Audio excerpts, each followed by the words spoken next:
TNPSC எக்ஸாம Tamil மீடியம்ல படிச்சு 180 கேள்விகளுக்கு மேல சரியா விடையளிக்க முடியுமா?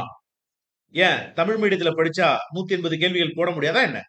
வணக்கம் நண்பர்களே, ETW அகாடமிக்கு உங்களை அன்புடன் வரவேற்கிறேன். அடுத்த வருடம் நடைபெற இருக்கின்ற டிஎன்பிஎஸ்சி குரூப் 4 எக்ஸாம்ல பொதுத்தமிழ் மற்றும் ஜெனரல் ஸ்டடீஸ் தமிழ் மீடியத்துல படிச்சு உங்களாலும் 180 கேள்விகளுக்கு மேல விடையளிக்க முடியும். அதுக்கு உங்களுக்கு ஹெல்ப் பண்ற விதமா நம்ம ETW அகாடமி யூடியூப் சேனல்ல ஒரு சூப்பரான டெஸ்ட் பேட்ச் இன்ட்ரோடியூஸ் பண்றோம். அந்த டெஸ்ட் பேட்ச் இன்ட்ரோடக்ஷன் வீடியோ தான் இது. நண்பர்களே, உங்களாலும் தமிழ் மீடியத்துல படிச்சு 180 கேள்விகளுக்கு மேல சரியா விடையளிக்க முடியும். இப்போ ஒரு பெரிய டிபேட் கடந்த காலத்துல நடந்துட்டு இருக்கு. இப்ப சமீப காலத்துல என்ன டிபேட் அப்படின்னா, ஜெனரல் இங்கிலீஷ் சிலபஸ் அப்படிங்கிறது ரொம்ப கம்மி, ஆனா ஜெனரல் தமிழ் அப்படிங்கிறது ரொம்ப ரொம்ப அதிகம். 6th to 12th புதிய தமிழ் புத்தகங்கள் படிக்கணும், 6th to 12th பழைய தமிழ் புத்தகங்கள் படிக்கணும், அட்டை டு அட்டை படிக்கணும். அது இல்லாம சிறப்பு தமிழ்ல இருந்தும் கேள்விகள் நிறைய வருது. என்னதான் எஸ்எஸ்எல்சி ஸ்டாண்டர்ட் அப்படின்னாலும் பிளஸ் 1 பிளஸ் 2ல இருந்தும் கேள்விகள் வருது. அது இல்லாம புக்குக்கு வெளில இருந்தும் நிறைய கேள்விகள் வருது. சார், இதெல்லாம் நான் கோப்பப் பண்ணி புக்குக்கு வெளில இருந்து கேள்விகள் கேட்டாலும் எனக்கு அந்த மெட்டீரியல் எல்லாம் கலெக்ட் பண்ணி என்னால டிஎன்பிஎஸ்சி எக்ஸாம்ல தமிழ்ல 100க்கு 95க்கு மேல மார்க் வாங்க முடியுமா? ஜெனரல் ஸ்டடீஸ்ல மொத்தம் மேக்ஸ் தவிர 75 கேள்விகள் இருக்கு. அதுல என்னால 60க்கு மேல ஆன்சர் பண்ணி நல்ல மார்க் வாங்க முடியுமா அப்படின்னு நிறைய பேருக்கு சந்தேகங்கள் இருக்கலாம். நிறைய பேர் இன்னும் நிறைய தர்க்கங்கள் எல்லாம் ஈடுபடுறீங்க. என்ன தர்க்கம் அப்படின்னா, டிஎன்பிஎஸ்சி சிலபஸை நார்மலைஸ் பண்ணணும் அப்படிலாம் நினைக்கிறீங்க. ஆனா டிஎன்பிஎஸ்சி கண்டிப்பா சிலபஸை நார்மலைஸ் பண்ண மாட்டாங்க. ஜெனரல் இங்கிலீஷ்க்கு சிலபஸை அதே சிலபஸ் தான் இருக்க போகுது. அதே போல ஜெனரல் தமிழுக்கு அதே சிலபஸ் தான் இருக்க போகுது. அப்போ நம்மளால ஜெனரல் இங்கிலீஷ் படிக்க முடியல அப்படின்னா, ஜெனரல் தமிழ் தான் சார் நான் படிக்க போறேன் அப்படின்னா இந்த டெஸ்ட் பேட்ச் உங்களுக்கு தான். ஜெனரல் தமிழ் படிச்சும் உங்களால நிச்சயமா 180 பிளஸ் கேள்விகளுக்கு சரியா விடையளிக்க முடியும். அதுக்கு சப்போர்ட் பண்றதுக்காக தான் இந்த டெஸ்ட் பேட்ச். இந்த தடவை நீங்க அடிக்க போறது நெத்தி அடி. கொஸ்டினை நீ எங்க இருந்து வேணா கேளு, என்னால அனைத்து கேள்விகளுக்கும் சரியா விடையளிக்க முடியும் அப்படிங்கிற கான்பிடன்ஸை உங்களுக்கு உருவாக்குறது தான் இந்த டெஸ்ட் பேட்ச். இந்த டெஸ்ட் பேட்ச் முடிவுல நிச்சயமா தமிழ்ல 100 கேள்விகள் கேட்பாங்க. அந்த 100 கேள்விகள்ல 95 பிளஸ் கேள்விகளுக்கு உங்களால சரியா விடையளிக்க முடியும். அதே போல ஜெனரல் ஸ்டடீஸ் பொறுத்த வரைக்கும் இங்கிலீஷ்ல கேள்வி கேட்கும் பொழுது இங்கிலீஷ்லயே படிக்கிறவங்களுக்கு ஈஸியா இருக்கும். எப்பொழுதுமே கொஸ்டினை இங்கிலீஷ்ல தான் எடுப்பாங்க. அதை தமிழ்ல டிரான்ஸ்லேட் பண்ணும்போது நிறைய பிரச்சனைகள் நடக்கும். என்னதான் அவங்க தமிழ்ல டிரான்ஸ்லேட் பண்ணும்போது பிரச்சனைகள் நடந்தாலும், என்னதான் தமிழ்ல அந்த கொஸ்டின் அவங்க ரொம்ப டஃபா கேட்க நினைச்சாலும், நிச்சயமா உங்களால 60 பிளஸ் கொஸ்டின்ஸ், 75க்கு 60 பிளஸ் கொஸ்டின்ஸ் உங்களால கரெக்டா எழுத முடியும். அதே போல மேத்தமேட்டிக்ஸ் பொறுத்த வரைக்கும் 25 கேள்விகள் இருக்கு இல்லையா, அந்த 25 கேள்விகள்ல 23 பிளஸ் கொஸ்டின்ஸ்க்கு உங்களால கரெக்டா பதில் அடிக்க முடியும். அதனாலதான் சொல்றேன், இந்த தடவை கேள்வி டிஎன்பிஎஸ்சி எப்படி கேட்டாலும் சரி, நீங்க அடிக்க போறது நெத்தி அடி. கொஸ்டின் எப்படி கேட்பாங்கன்னு உங்களுக்கு தெரியும். கொஸ்டின் ஈஸியான கேள்விகளும் இருக்கும், மீடியமான அதாவது மாடரேட்டான கொஸ்டின்ஸும் இருக்கும், டஃப்பான கொஸ்டின்ஸும் இருக்கும். மொத்தத்துல தமிழ்ல 100 கேள்விகள் கேட்கப்படும். ஜெனரல் ஸ்டடீஸ் மேத்தமேட்டிக்ஸ் தவிர மீதி 75 கேள்விகள் கேட்கப்படும். மேத்தமேட்டிக்ஸ்ல 25 கேள்விகள் கேட்கப்படும். நம்ம இந்த டெஸ்ட் பேட்ச்ல கொடுக்க போற கோச்சிங்கை பேஸ் பண்ணி உங்களால நிச்சயமா 95 கேள்விகளுக்கு மேல தமிழ்ல சரியா விடையளிக்க முடியும். நம்மளோட கோச்சிங் அந்த மாதிரி இருக்க போகுது. நீங்க ஏற்கனவே நம்மளோட சேனல் வீடியோ எல்லாம் பார்த்துருந்தீங்கன்னா உங்களுக்கு தெரிஞ்சிருக்கும். தமிழ் நாம நூக் அண்ட் கார்னர் கவர் பண்ணுவோம். இது வரைக்கும் கவர் பண்ணதெல்லாம் சும்மா, இதுக்கப்புறம் கவர் பண்ண போறோம் பாருங்க அப்படிங்கிற அளவுக்கு தமிழ் இன்னும் நாம நிறைய கவர் பண்ண போறோம். எல்லாத்தையும் ஒரே நேரத்துல டம்ப் பண்ணி படிக்கிறத விட கரெக்டா பிளான் பண்ணி ஷெட்யூல் பண்ணி இந்த காலத்துல இதை படிச்சு முடிச்சுக்குவோம் அப்படிங்கிற மாதிரி நம்மளோட ஸ்டடி பிளான் இருக்க போது. அந்த ஸ்டடி பிளானை நீங்க பேஸ் பண்ணி பீரியாடிக்கலா கொஞ்சம் கொஞ்சமா படிச்சு நீங்க என்ன பண்ண போறீங்க, தமிழ்ல 95 பிளஸ் கேள்விகளுக்கு சரியா விடையளிக்க போறீங்க. அதே போல ஜெனரல் ஸ்டடீஸ் 75 கேள்வி. இந்த 75 கேள்வியில உங்களால நிச்சயமா ஒரு 45 கேள்விக்கு சூப்பரா பதில் எழுத முடியும், கான்பிடென்டா பதில் எழுத முடியும். அதுக்கு பிறகு 4 ஆப்ஷன்ல இருந்து தான் நீங்க ஒரு ஆப்ஷனை சூஸ் பண்ண போறீங்க. 4 ஆப்ஷன்ல இருந்து ஒரு ஆப்ஷனை சூஸ் பண்ணோம் அப்படின்னா எந்த 2 ஆப்ஷன் வராது அப்படிங்கறத நான் உங்களுக்கு சொல்லி தர போறேன். எந்த 2 ஆப்ஷன் உங்களுக்கு கேள்வியே தெரியலனா பரவாயில்ல, உங்களுக்கு தெரியாத கொஸ்டினுக்கு நீங்க என்ன செய்யலாம், கேள்வியை படிச்சுட்டு ஆப்ஷனை படிக்கும் பொழுது கண்டிப்பா இந்த 2 வராதுன்னு நீக்கிடலாம்.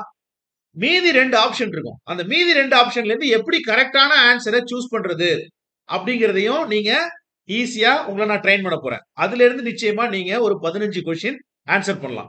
இது ரெண்டு பாத்தீங்க அப்படின்னா மொத்தம் 60 கேள்விகள். மீதி எத்தனை கேள்வி இருக்கு? மீதி 15 கொஸ்டின் இருக்கு. 15 கொஸ்டின் நீங்க கையே வைக்க முடியாத கொஸ்டின் வச்சுக்கீங்களேன். 15 கொஸ்டின் நீங்க கையே வைக்க முடியாது. அப்படி இருந்தாலும் ஃப்ளூக்ல அட்லீஸ்ட் 2 கொஸ்டின் மாட்டாது.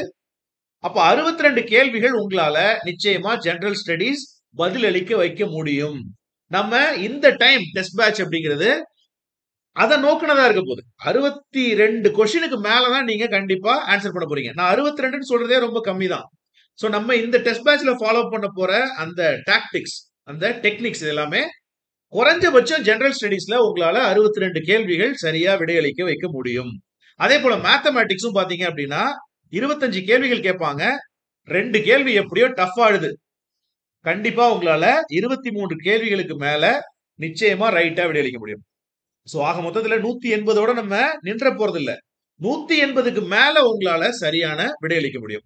சோ இத பேஸ் பண்ணி தான் இந்த டெஸ்ட் பேட்ச் நான் உங்களுக்கு கட்டமைச்சிருக்கேன்.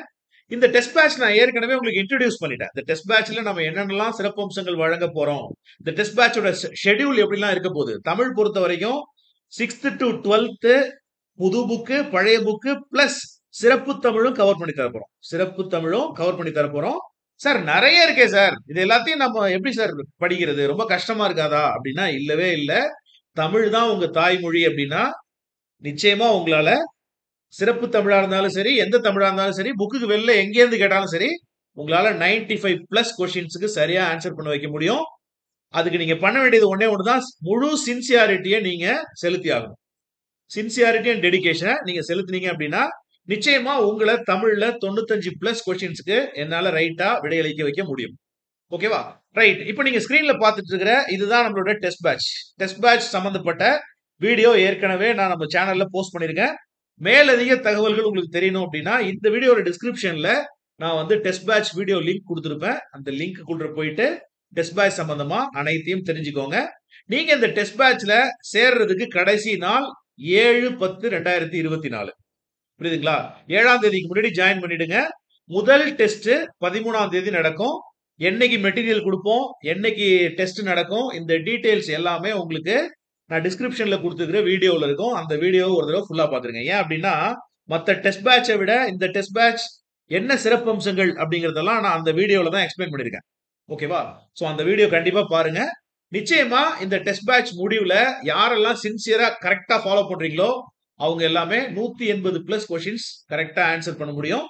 இந்த டெஸ்ட் பேட்ச்ல எப்படி ஜாயின் பண்ணணும் அப்படிங்கிற டீடைலும் உங்களுக்கு இங்க இருக்கும்.